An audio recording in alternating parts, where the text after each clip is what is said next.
get buckets. What is going on, guys? Welcome back. I got news. The draft is over. Glad that's over because that's the most boring thing I've ever seen. But the draft is over and there are still trades taking place. So let's cover some of the things that have happened so far. Big trades. Thaddeus Young is getting traded to the Pacers. The Brooklyn Nets are going to tank even harder than they've tanked before, which is good for the Celtics because the Celtics get all their picks next year. Speaking of the Celtics, they drafted, I think, like 7 or 8 people last night. So if you combine the statistics, the best qualities of those 7 or 8 players they drafted, then you'll probably get one good role player. But that's not what I'm here to talk about. Another big trade that happened, Victor Oladipo was traded to the Thunder for Serge Ibaka. Who else? Who else was in that trade, guys? Okay, so here's the trade, which this is a big trade, and it seems like a dumb trade.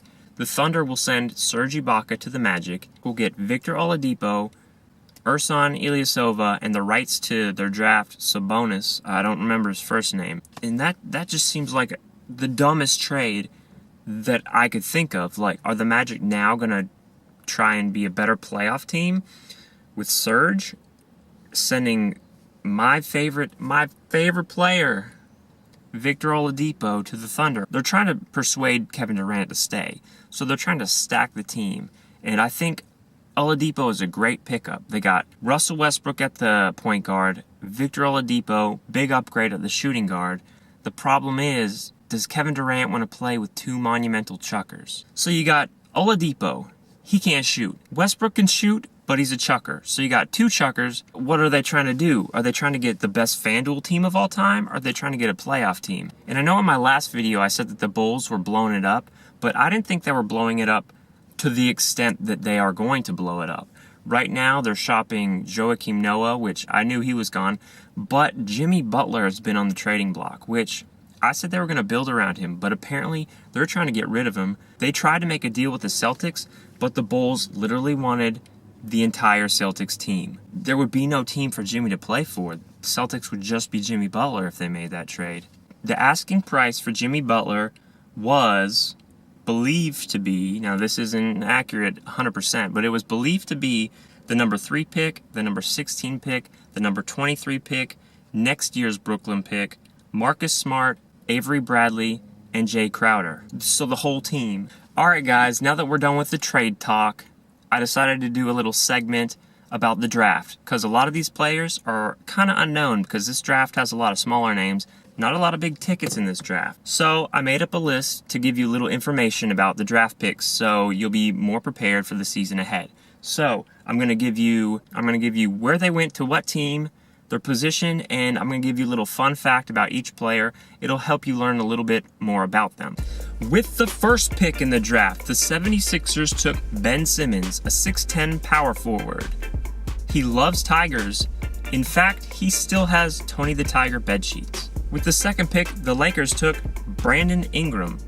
Now, a lot of people were saying that Brandon Ingram was too thin coming in to the league, but the fact is he was actually overweight as a child, and he lost all that weight when his friends had dubbed him the Chubby Chucker. The Celtics, at the third spot, took Jaylen Brown, a 6'7" small forward. He hates Jalen Rose so much that he's changing his name to Jalen Sucks.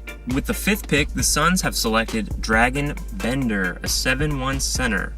His full name is actually Avatar, the Last Dragon Bender. With the fifth pick, the Timberwolves selected Chris Dunn, 6'4" point guard. He stayed in college 4 years because he just really loved cafeteria food. With the sixth pick, the Pelicans selected Buddy Hield, a 6'4" shooting guard. His favorite color is magenta. With the seventh pick, the Nuggets select Jamal Murray, a 6'4" point guard. He's a successful YouTuber who has 20 loyal subs. And with the eighth pick, the Kings select Marquise Chris, a 6'10" power forward.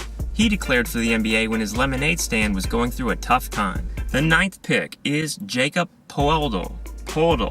Jacob Poeltl, a 7'1" center who was drafted by the Raptors. He actually thinks he has been drafted to wrangle dinosaurs. And the 10th pick is Thon Maker by the Bucks, a 7'1" center. Now, people actually thought he was 24 coming in. They weren't sure of his age, but he actually is 19.